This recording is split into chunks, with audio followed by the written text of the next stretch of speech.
सत्य की मशाल न्यूज़ चैनल में आपका स्वागत है। इस चैनल में आपको साहित्य की विभिन्न विधाओं में बहुत अच्छी रचनाएं सुनने को मिलेंगी। आप हमारी चैनल को सब्सक्राइब करिए, लाइक करिए और यदि आपको हमारी प्रस्तुति अच्छी लगती है तो उसको मित्रों में शेयर भी कीजिए। अर्जुन दास खत्री आज आपको एक बाल कहानी सुना रहा हूँ। ये कहानी है तो बच्चों के लिए, परंतु कहानी की खूबसूरती तभी है जब वो बच्चों को, युवाओं को और वृद्धों को सबको ही समान रूप से आनंदित करे। तो आप ये देखिए कि ये कहानी आपको कैसी अच्छी लगती है।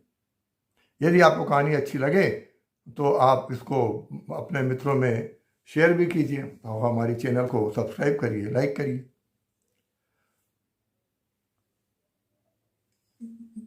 एक देश था हेमलिन, यूरोप के पास कहीं प्राचीन काल की बात है। तो साथ में उसके छोटी छोटी पहाड़ियाँ भी रहती हैं शहरों के पास में। तो ऐसे एक पहाड़ी भी थी और गांव था। प्राचीन का गांव है तो आजकल के जैसे भवन भी नहीं बनते हैं, कुछ अपना कच्चे पक्के टाइप के मकान हो गए और खेती बाड़ी हो गई। इस तरह से लोग सब रहते थे।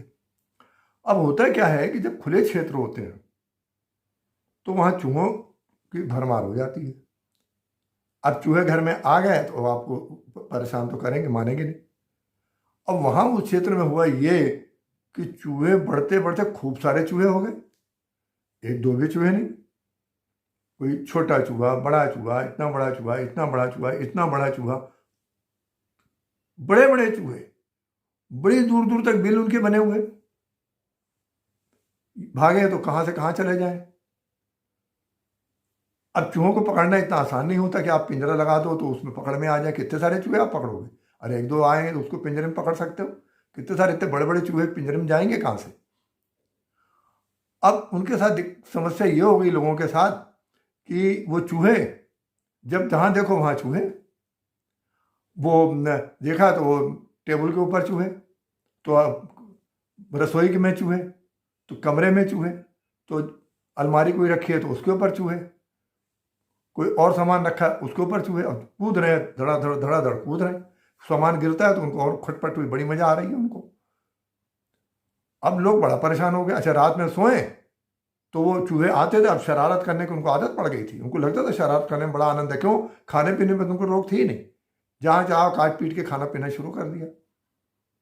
तो वो उनको जो है ये रात को आए, लोग सो रहे हैं, काट लें, अंगूठे पैर में काट लिया, हाथ में काट लिया। अब बड़ी समस्या खड़ी हो गई। तो सारे लोग इकट्ठे हुए, एक दिन मीटिंग की। उन्होंने कहा भाई ये तो चूहों से हम लोग बड़ा परेशान हो गए। तो सारे लोग मेयर के पास गए। अब जैसे नगर निगम होता है, पंचायत होती है, तो उस समय वहाँ का जो उस क्षेत्र का प्रमुख था, मेयर था, शासक जिसको बोलते हैं, तो मेयर उसका हो गया एरिया का। अब उस मेयर के पास जब गए, उन्होंने कहा साहब हम लोग तो बहुत ही कष्ट में, तो हमारे कष्टों का आप निवारण करिए, आप कुछ भी करिए, हमें चूहों से हमारा पिंड छुड़वाइए। हम चूहों के कारण बहुत परेशान है, हमको न दिन में चैन है न रात में हमको नींद आ रही है।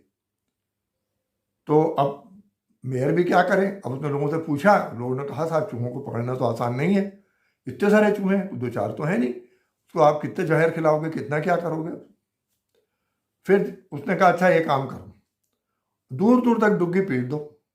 तो पहले लोग कोई सूचना देते थे तो डुग्गी रखते थे, तो डर डर डर बजाते थे चौराहे में खड़े होकर। जब बजाते थे तो लोग इकट्ठे हो जाते थे, भीड़ इकट्ठी हो जाती थी।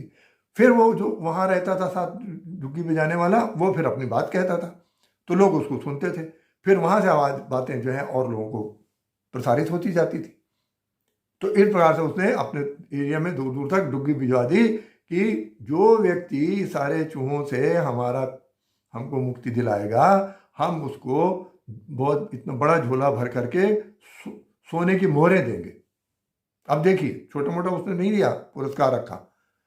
उसने कहा सोने की मोहरें देंगे, ताकि हम ऐसा पुरस्कार दें कि कोई वास्तव में कोई हो तो वो सामने आए, प्रयास करे और हमको इससे मुक्ति दिलाए। अब क्या हुआ कि एक दिन उन्होंने देखा कि एक व्यक्ति आया। तो अगर आपने पुराने सर्कस देखे हो तो जोकर जैसी उसकी शक्ल थी, एकदम दुबला पतला, और उसने ऊपर शर्ट पहन रखी थी सामने से खुली हुई और नीचे पैजामा पहन रखा था। और कैसा पहन रखा था? वो लाल सफ़ेद पट्टियों वाला, पूरा नीचे से ऊपर तक लाल सफ़ेद पट्टियाँ। और जैसे जोकर होते हैं ऐसे सिर के ऊपर एक लंबी सी टोपी लगा रखी थी, पतली सी कैप, ऊंची, वो जैसे कोन टाइप की, तुरही टाइप की, ऐसे ऊंची एक कैप लगा रखी थी। बड़ी विचित्र शक्ल, उसकी शक्ल से ही बड़ा विचित्र दिख रहा था कि एक पता नहीं कहाँ का रहने वाला, कहाँ से यहाँ आ गया। और उसके हाथ में एक पपीरी थी, एक बांसुरी जैसे हमारे होती है, तो बांसुरी न कह के एक उस प्रकार का एक वाद्य यंत्र उसके मुंह से बजने वाला था। उसने मेयर से कहा, मैं वायदा करता हूँ आपको चूहों से मुक्त करा दूंगा, आप बेईमानी तो नहीं करोगे मेरे को, बाद में चूहे चले जाएं तो सोना नहीं। तो अरे नहीं साहब, ऐसे कैसे हो सकता है, अरे आप हमको मुक्ति दिलाएंगे, हम आपको माला माल कर देंगे, हम आपको खुश कर देंगे, आप बिल्कुल बिल्कुल, आप बिल्कुल जल्दी जल्दी हमको यहाँ से मुक्त कर दीजिए, ठीक है। अब उसने पपीरी वाले ने क्या किया, पपीरी बजानी शुरू कर दी। बड़ी अच्छी संगीत निकला उसमें। अब संगीत निकला तो लोगों ने क्या देखा, अरे सारे चूहे कूदते कूदते सड़कों पे आ गए, गलियों में निकल आए, मकानों के बीच में, कहीं भी छुपे हुए थे, घर में थे, बिल में थे, कहीं थे, सारे उसके पीछे आ गए। और सारे उसके पीछे, वो आगे चलता जाए, उसके पीछे चूहे 2 पैरों से 4 पैरों से नाचते जाए, पूंछ हिलाएं, खूब करें, सिर घुमाएं। बड़े सवानंद मगन हो गया उसकी संगीत सुन करके। अब वो बड़े आराम से पपीरी बजाता बजाता बजाता बजाता पहाड़ के ऊपर चढ़ गया। अब पहाड़ी के ऊपर चढ़ करके वो वहाँ एक गुफा थी, अच्छी गहरी गुफा, वो वहाँ उसके किनारे खड़ा हो गया और पपीरी बजाता रहा। उसने धुन बदल दी थोड़ी, सारे चूहे उस गुफा के अंदर समा गए। एक चूहा जो है वो लंगड़ा चूहा था, वो नाच भी नहीं पाया, उसके साथ आ भी नहीं पाया, वो पीछे रह गया। तो देखा जब सारे चूहे चले गए तो उसने एक बड़ा सा पत्थर उठाया, उसके मुंह पे रख दिया। अब चूहे कहाँ से आएंगे, सारे चूहे तो अंदर चले गए। इस तरह से शहर चूहों से मुक्त हो गया। अब वो वापस आया मेयर के पास, उसने कहा भाई हमारा पुरस्कार हमको दीजिए, सोने झोला भर के सोना दीजिए, सोने की अशर्फियाँ। काय का पुरस्कार, तूने कौन सा बड़ा भारी काम कर दिया है। और जब उसने विवाद करना शुरू किया, हमारे चूहे अब जा चुके हैं, अब आप हमारा कुछ नहीं कर सकते, अब आप यहाँ से जा रहे हो कि फिर हम अपने सिपाहियों को लगा के आपको यहाँ से धक्के मार के निकलवाएं। और गुस्सा कर दिया उसको। अब क्या करे बेचारा पपीरी वाला, पता नहीं कहाँ से आया है, उसके पास तो इतनी ताकत नहीं, धोला पतला एकदम फिक्सी पहलवान जैसा है। तो वो स्वाभाविक है उसको क्रोध आया, लेकिन अब क्रोध आके करे वो क्या, क्रोध में ताकत भी तो होनी चाहिए आपका अगले को कुछ करने के लिए, मारने कूटने छीनने झपटने, कुछ तो ताकत होनी चाहिए। ताकत ही नहीं, वो तो मेयर है, उसके पास तो फोर्स भी है, शक्ति है, उसके पास सेना है, वो सिपाही है। चला गया बेचारा चुपचाप। दूसरे दिन फिर आया, फिर वो धुन बजा रहा था, बड़े प्रेम से धुन बजा रहा था। अब इतनी अच्छी धुन थी कि सारे के सारे जो हैं बच्चे बच्चियां जितने गांव के थे वो सारे सारे उसके पीछे पीछे आ गए। अब वो सारे बजाता जाए, अब सब नाचते जाए। पेरेंट्स भी अब तो चूहों से मुक्त हो गए थे, बड़ा खुश कि बच्चे कितने अच्छा, देखो कितना अच्छा संगीत बजा रहा है और ये सब नाच रहे हैं, कितना अच्छा नाच रहे हैं। वो चलता चलता वो चलता जा रहा था, सारे बच्चे उसके पीछे चलते जा रहे थे। एक लंगड़ा बच्चा था, अब वो नहीं चल पा रहा था, तो वो बेचारा उनसे पीछे रह गया। उसको बड़ा अफसोस हो रहा था, लेकिन वो बाकी सारे उसके लड़के लड़कियां सारे उसके पीछे पीछे पीछे पीछे चले गए। अब जाकर गए, फिर वो गुफा के पास पहुंचा और गुफा के पास जाकर के फिर उसने फिर से म्यूजिक बजाया। सारे बच्चे गुफा के अंदर चले गए। गुफा के अंदर चले गए तो उसने जिस गुफा में गए उसने उसको गेट पत्थर से ढक दिया। अब वो किस गुफा में कितनी दूर लेके चला गया ये किसी को पता ना लगा, वहां से गायब हो गया। अब सारे माँ बाप परेशान, अब सारे मेयर के ऊपर टूट पड़े कि तुमने उससे बेईमानी क्यों की, जब उसने तुम्हारा वायदा हम कर दिया, हम लोग को मुक्त कर दिया, तो वायदे के अनुसार तुमने उसको सोने की मुहरें क्यों नहीं दी। अब बताइए हमारे बच्चे कहाँ से आएंगे। अब फिर उसने डुग्गी पिटवाई कि साहब वो नहीं जी, कहीं भी तुम हो हम तुमको दुगने देंगे, आप हमारे बच्चे वापस कर दो, हम आपको एक के बदले 2 झोले भर के सोने के शर्फियाँ देंगे, अब वापस आ जाओ, हमारे बच्चे वापस दिला दो।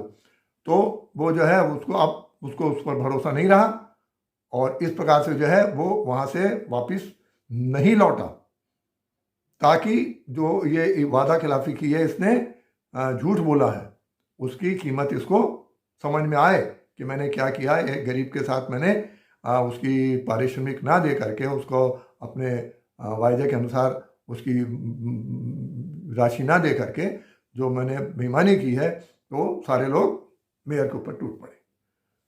तो इस प्रकार से जो है